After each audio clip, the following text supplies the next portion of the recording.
Hola y bienvenidos de nuevo al Seminario de Interpretación Bíblica que nos trae el Instituto de Investigación Bíblica, BRI. Me acompaña el Dr. Frank Hazel, director asociado del BRI, quien nos explicará lo que vamos a ver hoy. Hoy trataremos un tema muy interesante, fascinante. Se trata de cultura, hermenéutica y las Escrituras. Discernir lo que es universal en la Biblia. Es algo que ha fascinado y desafiado a la gente durante décadas y años. Y en este capítulo investigaremos la compleja y fascinante relación entre la cultura, la hermenéutica y la Biblia. Veremos cómo influye la cultura en nuestra forma de entender la lectura de la Biblia. ¿Qué hay en la Biblia que está culturalmente condicionado? Y por lo tanto, es relativo y no es realmente vinculante para nosotros. ¿Sigue siendo todo vinculante para nosotros en la Biblia o hay algunas cosas que tenemos que volver a hacer, como las ofrendas por el pecado en el Antiguo Testamento que fueron dadas por Dios? Ya no necesitamos sacrificar animales para obtener el perdón. Así que estas y otras facetas interesantes se tratarán en este vídeo y con más detalle, por supuesto, en el libro, si tienen la oportunidad de leerlo. ¿Quién comparte este contenido? En realidad, es un capítulo escrito por dos profesores, dos académicos expertos en la materia. Uno es el Dr. Clinton Walling, un erudito del Antiguo Testamento. El otro es el Dr. Warner Kuhn, que preside el Departamento de Misión Mundial y es profesor de misión y estudios interculturales en el Seminario Teológico Adventista del Séptimo Día de la Universidad de Andrews. Ambos están íntimamente familiarizados con los desafíos que plantean las diferentes culturas y los desafíos que plantea la cultura cuando intentamos leer la Biblia a través de una lente cultural. Por eso, ambos han escrito este capítulo y han contribuido a una mejor comprensión. Así que si miran el vídeo o si leen el capítulo, obtendrán aún mayores detalles e información adicional al vídeo. Y que Dios los bendiga ricamente y ojalá obtengan algunas ideas interesantes y útiles al respecto.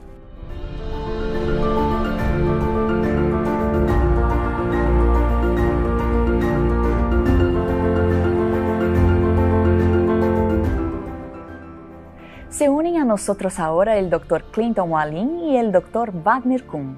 Muchas gracias a los dos por sacar tiempo para compartir con nosotros sus experiencias en un tema tan importante. Para empezar, ¿cómo podemos definir la cultura y cómo impacta nuestra comprensión de la Biblia? Gracias, Larissa. Es bueno estar aquí y compartir el tema con ustedes. Tengo que decir que ha sido un placer trabajar con Wagner en este capítulo. Ambos tenemos experiencias interculturales vividas durante muchos años en varios lugares.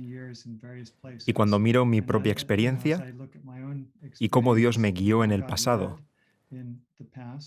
veo que esto me ayudó en mi comprensión de la Biblia, porque la propia Biblia es un libro cultural. Habla a todas las culturas del planeta y, sin embargo, también fue escrita en una época y una cultura concretas. Así que es un libro realmente sorprendente. Yo diría que la cultura es algo en lo que no pensamos mucho, pero en el capítulo definimos la cultura como el complejo de valores, costumbres, creencias y prácticas que constituyen la forma de vida de un grupo específico. Así que esa es una forma concisa y rápida de hablar sobre algo que, en realidad es complicado. Gracias por la oportunidad de participar en esto, Larissa. Y le agradezco a mi compañero Clinton por participar en este proceso. Intentaría traducir de forma personal la cultura como el producto de ideas, creatividad, las interacciones de los seres humanos, y eso tiene un impacto tremendo en nosotros. Y podemos alejarnos o volver al jardín del Edén para ver cómo Dios ha desplegado en la creatividad El principio de una formación cultural y que a los humanos, en el ADN de la creación, Dios nos ha dado la capacidad de ser creativos y creadores de cultura. Las personas son capaces de crear cultura también. Así que, donde quiera que vayamos, y por supuesto, estamos hablando de un mundo limitado o contaminado, como sea que lo llamemos, por la caída, por el pecado, cualquiera que sea la creación de nuestros productos, están influidos por el pecado. Y tenemos que ser muy cuidadosos. Es algo importante cuando leemos la Biblia, cuando entendemos lo que Dios tiene para nosotros también. Un libro inspirado por Dios, que es altamente cultural, pero es dado por Dios. Así que es una especie de libro misterioso del que aprendemos más y más a medida que nos adentramos en él. ¿Cómo podrían ayudar o impactar el trabajo misionero de primera línea o las experiencias en nuestra interpretación de la Biblia? Cuando se habla de las misiones de primera línea, es donde se trabaja con personas, gente de diferentes culturas, diferentes religiones, diferentes personalidades, rasgos, caracteres, edades, educación y así sucesivamente. Pero en la encrucijada de lo que la Biblia requiere, la Biblia nos orienta sobre lo que está bien y a veces mal. Y no hablo solo de las misiones de primera línea en un mundo lejano, en una tierra y un país lejanos. A veces vamos a los centros urbanos, vamos a lugares muy concurridos, vamos a laboratorios científicos donde están las mentes más brillantes. Allí estamos en la encrucijada y en la misión de primera línea. Y allí es donde a veces se nos da forma, somos modificados, se nos moldea en diferentes direcciones. Y eso influye en la forma en que vemos la Biblia, en la forma en que leemos la Biblia y cómo la interpretamos. Hay muchas historias de personas en la Biblia que nos animan al ver cómo Dios intervino en sus vidas y marcó la diferencia. Yo miro hacia atrás en mi propia experiencia y lo veo de manera muy clara, porque no tuve una experiencia o actitud positiva hacia la Biblia. En mis primeros años, en mi juventud, era ateo. Rechazaba la Biblia por completo. Me había empapado del mensaje de la educación y de la sociedad que me rodeaba hasta el punto de no creer en Dios en absoluto. De sentir que la Biblia no era más que una colección de cuentos de hadas para aquellos que eran demasiado débiles para pasar por la vida sin Dios. Esa era mi actitud y, a pesar de ella, Dios es increíble. Es capaz de cambiar nuestras vidas por completo, independientemente de las experiencias que tengamos. En las diferentes culturas en las que he vivido, también he reconocido cómo el lenguaje nos moldea y el tipo de principios no escritos que están incrustados en las culturas en las que existimos, vivimos, crecemos y nos formamos.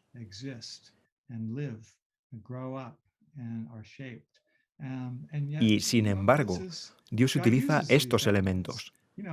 Como Wagner señaló, hay elementos positivos de la cultura y elementos negativos de la cultura. Y Dios puede tomar esas cosas positivas y usarlas. Y Él puede, a través de las páginas de la Biblia, tomar las cosas negativas, como las actitudes que tuve cuando crecí hacia la Biblia y hacia Dios, y corregirlas. Y no siempre es un proceso fácil. Pero al mirar hacia atrás, me asombra la manera tan maravillosa en que Dios puede hacer estas cosas y sacar belleza de donde había ruptura o confusión. Este es un elemento maravilloso de las Escrituras, realmente, porque las Escrituras nos fueron dadas para ofrecernos una visión no solo de la vida actual, sino de la vida que Dios creó para que la disfrutemos. Lo vemos, como ya mencioné, en el libro de Génesis. Y vemos los dos últimos capítulos de la Biblia en Apocalipsis, capítulos 21 y 22. Y eso es lo que Dios tiene en mente para nosotros. Y todas nuestras experiencias están destinadas a hacernos crecer, para disfrutar de eso durante la eternidad. Es el propósito que Dios tiene para nosotros. Las experiencias culturales mueldan nuestra perspectiva de la Biblia. Cuando miro mis 6 años en Rusia y el tiempo de gran agitación en el país, realmente fue un tiempo de transformación. Nos acercamos mucho a la gente, tanto a los creyentes como a los que aún buscaban al Señor y no necesariamente estaban persuadidos de la Biblia. Pero fue una época en la que había tanta buena gente que atrajo a otra gente. Y todavía tenemos fuertes vínculos con la gente de esa parte del mundo, no solo en Rusia y Ucrania, sino en muchos países de esa parte de la antigua Unión Soviética. Aprendí realmente sobre la idea colectiva del valor de estar juntos, en un grupo con personas que comparten las mismas ideas e ideales que tú. Y eso tiene su fuerza, porque como estadounidense crecí en una cultura muy individualista y eso no formaba parte de mi ADN. Pero vivir allí y hablar con la gente en su propio idioma y absorber lo que pude de los buenos elementos de allí me ayudó a ver la Biblia también de una manera nueva. Porque, en gran medida, al menos en las escrituras hebreas o desde un punto de vista colectivo, por supuesto, las escrituras griegas y el Nuevo Testamento, encontramos mayor tendencia hacia el individualismo. Así que la Biblia, en realidad, en ese sentido, con un elemento colectivo del Antiguo Testamento y una idea más individualista en el Nuevo Testamento, realmente habla varios idiomas a todo el mundo. Creo que tus experiencias en el campo misionero te hacen más respetuoso con la gente, tus experiencias en diferentes lugares y países. Al estar más expuesto, te vuelves más humano. Si vives cerca de la gente, si viajas con ella. Yo recuerdo muchas experiencias. Una vez estuve dentro de una especie de habitación muy pequeña, con 180 personas, todos sentados. Y cada uno de ellos estaba fumando mucho. Y tuve que pasar 28 horas dentro de esa habitación esperando el avión que se retrasó y se retrasó y se retrasó y se retrasó. Y hacía mucho, mucho frío. Tengo un poco de alergia y realmente agonizaba respirando. Y odiaba a todo el mundo. Pero de repente, un pensamiento vino a mi mente y creo que es un pensamiento bíblico. ¿Cómo los odias y aún así quieres llegar a ellos? Tienes que amar.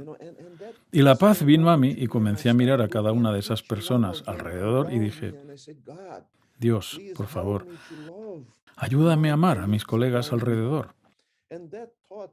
Y esa parte de Dios viniendo a ti y luego volviendo a las Escrituras, en las Escrituras diciéndote, por favor, tienes que ser misericordioso, tienes que perdonar, tienes que abrazar. Así que creo que esas experiencias te ayudan a ser más misericordioso, más respetuoso y también a ver la imagen de Dios en la gente cuando te brindan hospitalidad, te abren sus casas, te ofrecen los alimentos que no tienen en muchos casos y de repente ves que la gente se acerca a ti, especialmente en esa zona donde estaban sedientos de Biblias y te preguntan, ¿tienes una Biblia? Nunca he visto la Biblia. Y abrazan esa Biblia, la ponen bajo sus almohadas por la noche. Y luego vienen a ti y te hacen muchas preguntas. Y parece que cualquier respuesta que das los alimenta. Así que tienes que ser muy cuidadoso también para que las respuestas que des no se limiten a tu propia comprensión, a tu propia cultura. Hay que darles aparentemente las respuestas que la Biblia les da y animarlos a leer más. Y creo que la propia Biblia puede ser traducida e interpretada por las personas a medida que la leen. El Espíritu Santo está ahí para ayudarles mientras la leen. Por supuesto, se hace colectivamente, pero también se hace, como explicó el Dr. Wallen, individualmente. Es algo de ida y vuelta, así que sí, nos enriquecemos con esa experiencia. ¿Y cuáles son algunos de los desafíos que la cultura impone a la interpretación de la Biblia? Esta es una pregunta clave. Porque cuando miramos la Biblia, por supuesto, la mejor manera es leerla en los idiomas originales. Pero para la mayoría de nosotros, eso no es realmente una opción. Así que dependemos de las traducciones de la Biblia e incluso la cultura ha comenzado a infiltrarse en las traducciones de la Biblia, alejándola cada vez más de las palabras y el lenguaje y de las escrituras, hacia una combinación de lo que encontramos aceptable dentro de nuestra cultura. Y no solo eso, sino que, como mencioné al principio, hay elementos dentro de la cultura moderna que son deliberadamente subversivos de las Escrituras, pero tenemos lecturas resistentes en la Biblia. Y hay todo un proceso bien definido de cómo se subvierte la verdad de la Biblia. Se toma la lectura natural, que cualquier persona con el menor sesgo posible entendería de lo que la Biblia está diciendo. Solo su significado normal. Ese ha sido realmente el significado básico tradicional de la Biblia desde siempre. Después, una vez que se identifica eso, se buscan elementos en el texto que puedan resistirse a esa lectura y volcar ese significado natural del texto a la idea totalmente opuesta a lo que el texto parece decir en la superficie. Y entonces se pueden magnificar, amplificar esos elementos contrarios hasta el punto de que se apoderen del mensaje de la Biblia. Un ejemplo claro de esto se encuentra en el uso de Romanos 1, donde si se observan ciertas traducciones de la Biblia y algunas paráfrasis de la Biblia, la última mitad de Romanos 1 se ve que se acomoda el mensaje lejos de la Escritura, a la cultura, y a lo que es más agradable para algunos lectores, a los que realmente no les gusta el mensaje directo y claro de la Biblia. ¿Cómo es posible que la Biblia pueda ser interpretada y tener significado para mucha gente en tantas culturas diferentes alrededor del mundo? Primero diría que se trata de un proceso de la poderosa obra del Espíritu Santo. En primer lugar, Él inspiró a los escritores a escribir la Biblia. Luego la Biblia se compiló canónicamente. El Dr. Wallen puede explicar eso mucho más. Después, la Biblia ha sido traducida a muchos idiomas. Esa es la obra del Espíritu Santo. Y realmente creo, al abrir la Biblia también, tantos años después de que la Biblia fuera escrita y tantos años después de que la Biblia fuera traducida, abro la Biblia y sé y puedo orar. Señor, ayúdame a entender lo que tú quieres que entienda mientras leo tu palabra. Ayúdame a asimilar lo que he entendido y ayúdame a practicarlo. Porque mientras leo la Biblia hay una nueva ética, hay un nuevo conocimiento que acabo de adquirir, que tengo que interiorizar y practicar. No se trata solo de leer mentalmente. Ahora tengo que hacerlo parte de mi vida, de mi decisión, aunque sea una nueva luz que es Dios. Así que, en todo el mundo, esta es la obra del Espíritu Santo individualmente. Y luego reúne a la gente colectivamente en casas, en iglesias, en casas, y luego en iglesias. Y estas iglesias leen y estudian juntas. Y el Espíritu Santo no solo inspira o guía a una persona, lo hace con 2 o 3. Y ese estudio se compara de alguna manera. La gente lo debate, escribe sobre ello, hace preguntas sobre ello. Y luego, si tienen más dudas, preguntan a los vecinos, a veces de un país vecino u otro continente con el que la gente comparte sobre esta nueva verdad o libertad que la Biblia trae. Así que sí, es a través del Espíritu Santo, pero también es un proceso intencional en que Dios nos guía juntos, en que colectivamente nos reunimos. Por ejemplo, en la Iglesia Adventista del Séptimo Día nos reunimos. Y los líderes de la Iglesia, los teólogos de la Iglesia, los eruditos, se reúnen estudian y luego tratan de buscar de nuevo la inspiración del Espíritu Santo para llegar a la mejor comprensión de la Biblia. Y eso es también algo progresivo. Nunca diríamos, bueno, esto es lo máximo que podemos entender y lo dejamos aquí. No, Dios continúa iluminándonos para que tengamos un mejor entendimiento, un vasto o mayor entendimiento de su voluntad revelada. Así es, somos humanos, estamos creciendo, estamos aprendiendo todo el tiempo, pero la Biblia es única. Y esto es lo asombroso que descubrí hace mucho tiempo, cuando abrí la Biblia por primera vez y decidí, bien, debo saber algo sobre este libro del que tanta gente habla. Y realmente yo era ignorante y no sabía nada de la Biblia. Y cuando empecé a estudiar, y a lo largo de los años, ha crecido mi seguridad de que es la palabra inspirada de Dios.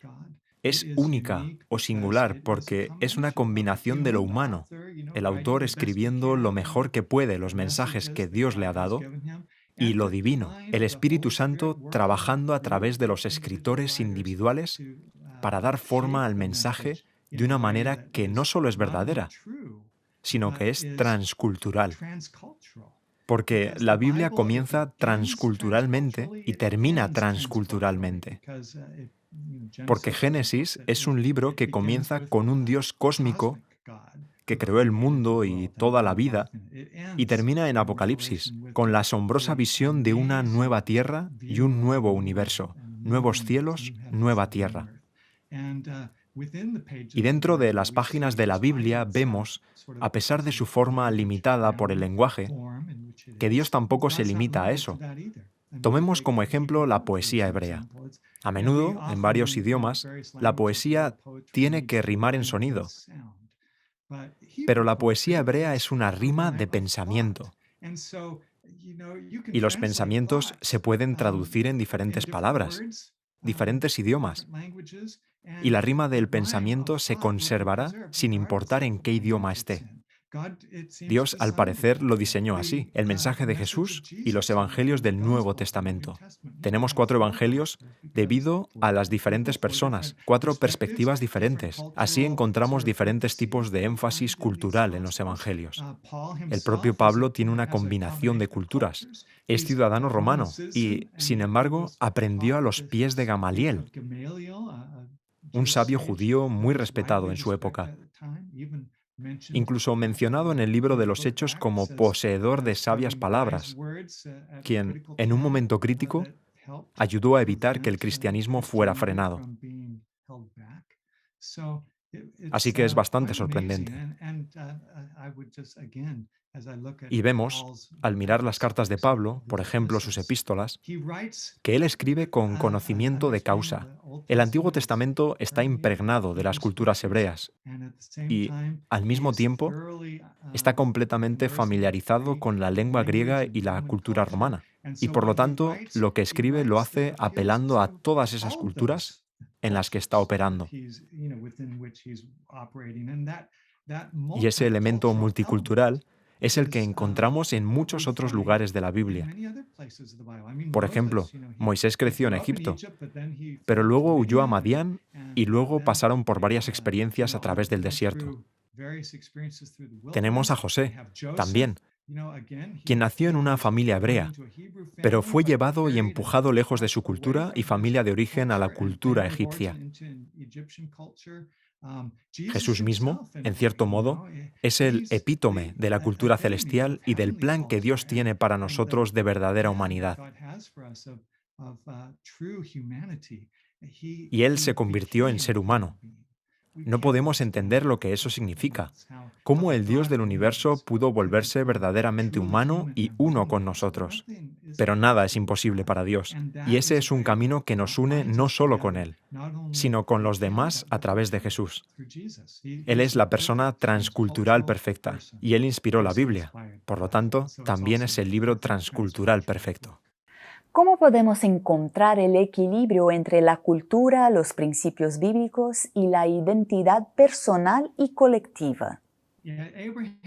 Abraham es un ejemplo interesante, porque realmente estaba en la cúspide de la civilización de la época, la cultura más avanzada de ese tiempo. Y, sin embargo, Dios lo llamó para que partiera, para que fuera a un lugar sin ni siquiera saber dónde iba, pero confió en que Dios lo llevaría a ese lugar donde debía estar. A Moisés le ocurrió lo mismo. Creció en la civilización más avanzada de ese tiempo y fue llamado a salir y a guiar a su pueblo fuera de esa situación.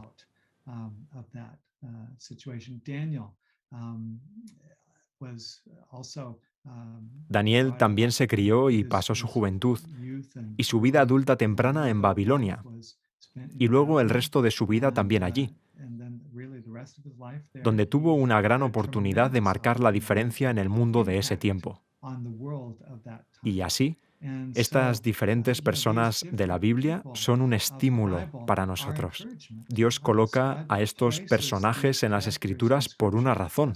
Él puede usarnos donde estamos, en nuestro entorno cultural, dentro de ese entorno, o sacarnos de él, a algún lugar totalmente diferente para lograr su propósito a través de nosotros. De nuevo, Larisa, tenemos el principio de la sal y la luz y a veces en este proceso que el Dr. Wallen acaba de mencionar, Dios nos lleva a otro lugar para ser luces, para ser sus mensajeros. Es un proceso que también nos cambia. Mientras nos involucramos en la obra de Dios, somos transformados. Y muchas veces se da porque Dios se revela en nosotros, incluso a través de otras personas que no lo conocen, pero en cuya vida habita su espíritu. Por ejemplo, hay una gran discusión en los últimos años sobre los misioneros y los antropólogos. Los misioneros son los que están para transformar la cultura y los antropólogos están para preservar las culturas en su etapa prístina y así sucesivamente. Debemos tener cuidado con esas distinciones, con esas diferencias. Cuando el Evangelio, cuando la palabra de Dios llega a un lugar, un pueblo local, una ciudad, una familia o un individuo, la palabra de Dios transforma a esa persona. No significa que la palabra de Dios deba transformar o tenga que salvar y convertir la cultura. La cultura es un subproducto de las interacciones humanas. Así que tenemos que centrarnos primero y principalmente en que cuando la palabra de Dios, el Evangelio, entra en una comunidad, en la vida de una persona, esa persona es transformada. Y mientras esa persona es transformada, esa familia, esa comunidad es transformada. Vive los principios de la palabra de Dios. Entonces el entorno se transformará también. La cultura, entonces, será transformada, será reformada. Tendremos una cultura más bíblica, porque la palabra de Dios está llena de vida, es capaz de transformar. Lo primero y lo más importante es convertirme a mí, convertir a mi familia, a mi comunidad, y luego mi entorno también será transformado. La forma en que hablo, la forma en que interactúo, la forma en que muestro los principios bíblicos a través del amor, el cuidado, el respeto, la hospitalidad, el autocontrol, la benevolencia y la misericordia, etc. Así que, de nuevo, la sal y la luz, lo que Dios quiere que seamos mientras nos mezclamos y llamamos a la gente a salir de un mundo pecador, pero seguimos viviendo en este mundo. ¿Cómo podemos vivir de forma diferente para ser luz y marcar la diferencia? ¿Cómo puedo ser parte de la solución de Dios al problema del pecado también? Muchas gracias, Dr. Kuhn, muchas gracias, Dr. Walin, y gracias también por estar con nosotros. Hasta la próxima.